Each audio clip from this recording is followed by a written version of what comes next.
किसी का कोई सवाल नहीं है, ये मेरे मन का भाव मैं आपको बता रहा हूं देख करके। किसी को ये तीन चीज मिल जाए फिर भी अपने पैरों पर कुल्हाड़ी मारे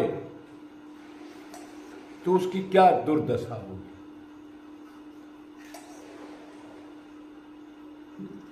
इसका मतलब है कोई खास चीज है जिसकी तरफ टारगेट कर रहा है। वो तीन चीज क्या है और मिल जाए तो क्या करना चाहिए,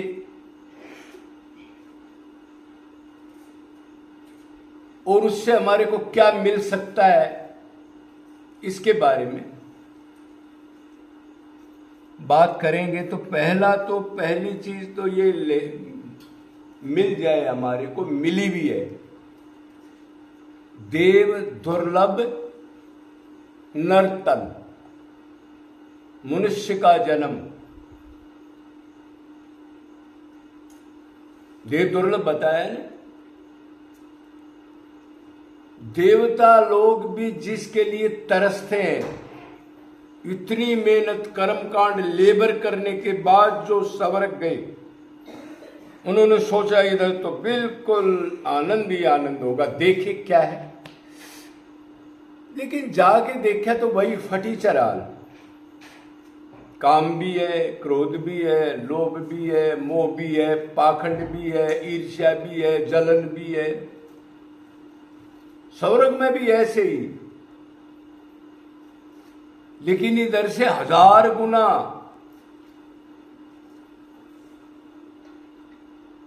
ज्यादा सुख की चीजें हैं वो। एक तो तन ही इतना सुंदर मिलता है और तन के अंदर कोई रोग नहीं होता। एक ये खासियत है उधर।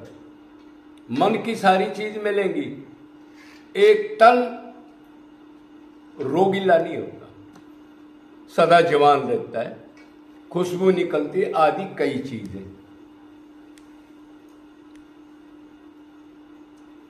तो जिसके लिए देवता तरसते हो, जिनकी हम पूजा करते हैं, वरुण, कुबेर, इंद्र, सूर्य, चंद्र आदि जो भी,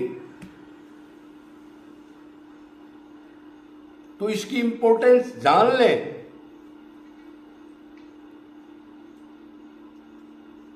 तो फिर इसका यूज भी करेक्ट जगह पर, टॉप जगह पर करें। तो मान लो किसी को मिल गया अनायास ही, भगवान ने दे दिया हमारे को, कुछ पुण्य कर्म थे, कुछ भक्ति सेवा, इस टाइप के कर्म से भगवान ने बीच में ही दे दिया। एक हो गया ये देव दुर्लभ नर्तन। अब आगे चले, उसके बाद दूसरा क्या हो सकता है आप बताओ, और क्या चीज हो इसके बाद। दूसरा, किसी को इन दुखों से निकलने के लिए, आनंद प्राप्ति करने के लिए कोई रास्ता बताने वाला महापुरुष ठीक टकरा जाए। झोला छाप नहीं, क्षोत्रिय ब्रह्मनिष्ठ रसिक संत, प्रैक्टिकल, ये दूसरी कृपा ही। अब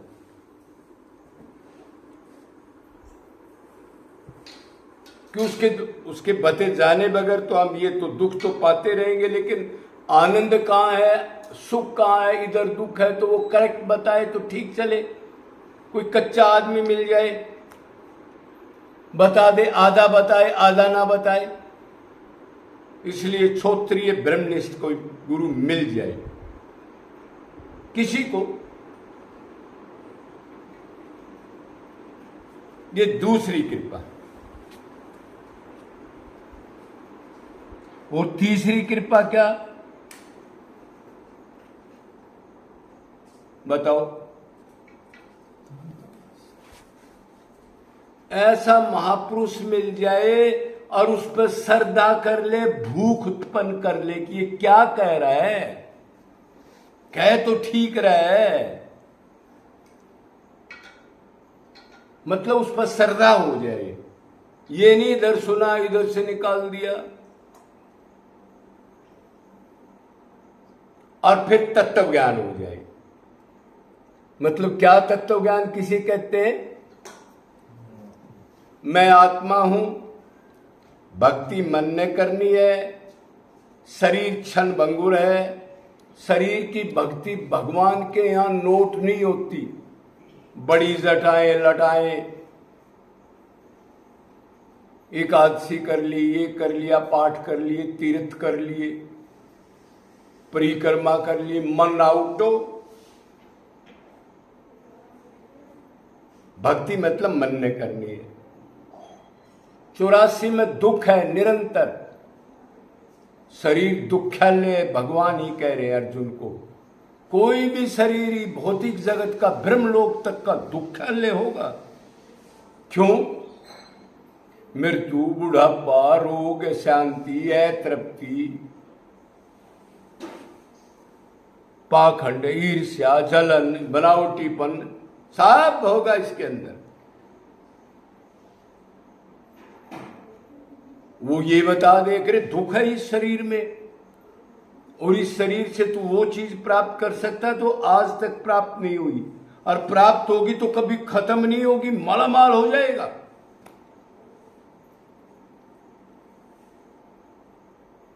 और ये भी बता दे एक क्षण में शरीर खुश जाएगा। निरंतर अभी से कर उस रास्ते की तलाश।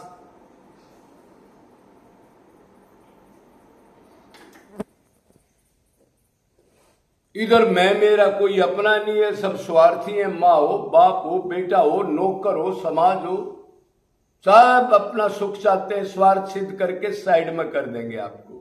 करते आए, अनादिकाल से शरीर मिले, अनादिकाल माँ बाप बनाए, अनादिकाल लुटते रहे, और फिर आपस में लड़के उनका चिंतन करके तमोगुण, रजोगुण, सतोगुण को तो वही उनके अंदर तो वही गुण है माया के, और फिर नरकों में चले गए, कभी स्वर्ग में गए, कभी आदमी बने, दुख दूर नहीं हुआ। ये तत्व ज्ञान दे दे, श्रद्धा से इसको पकड़ ले। क्लियर है? आप आगे देखो क्या हो रहा है। तो एक तो ये ज्ञान बहुत दुर्लभ है, बताया ना, 3 दुर्लभ चीज किसी को मिल जाए,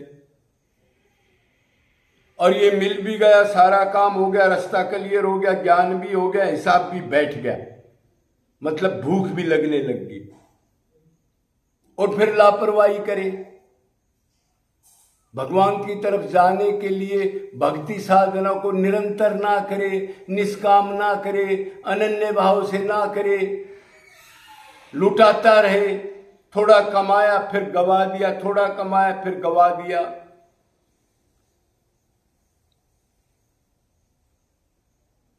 तो उससे भारी दुर्दशा किसकी होगी? इतनी अमूल्य चीज प्राप्त करके फिर वो नरकों में कुत्ता, बिल्ली, गधे में जाने का विचार बना रहा है। पता है उधर बड़े दुख हैं, मत जा, लेकिन फिर भी मन में इधर सुख है, बाप में सुख है, माँ में सुख है, बेटे में सुख है, धन में सुख है, फिर उलझ जाता है उनमें। थोड़ा बहुत हृदय शुद्ध करता है, 1-2 घंटे भजन वगैरह करके, और फिर गंदगी लगा लेता है। कितनी अमूल्य चीज को उसने ऐसे खो दिया। मतलब एक गाय को भी के मिट्टी में डाल रहा है, वो कचड़े में डाल रहा है, ऐसी चीज प्राप्त होगी। जानता नहीं कितनी भारी दुर्दशा होगी, और जानता है तो मानता नहीं। तो ऐसा भाग्य, ऐसा आदमी अभागा है। वो वही है जो बहुत बड़े दरख्त पर बैठ के उसी टहने को काट रहा है जिस पर बैठा है, और नीचे घोर जहर का पानी, मगरमच्छ है, उसको पता नहीं, गिरते उधेड़ देंगे तेरी को। ऐसे 84 के दुख हैं। जेर अंडे में पैदा होना, पसीने से पैदा होना, दरख्त बनना, क्या दुर्गति होती है फिर। तो इससे सावधान रहना है। अगर किसी को ये चीज मिल गई तो उसको इस्तेमाल करके, ये शरीर जेल से निकलने के लिए मिला है, ये प्रभु की जेल है।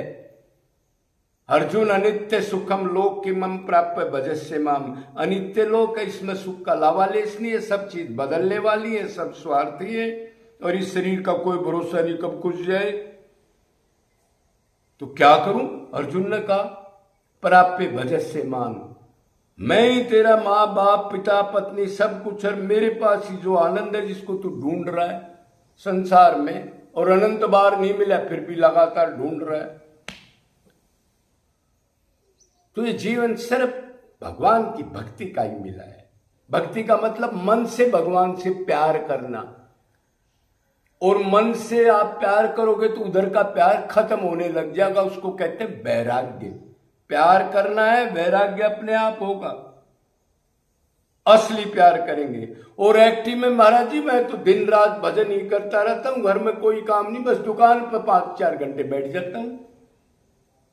अरे भाई, महाराज जी को या किसी को क्या बताएगा, अपना ही नाश करेगा, मरेगा जब, देखना तेरा चिंतन कहां होगा। इन बातों में क्या रखा है?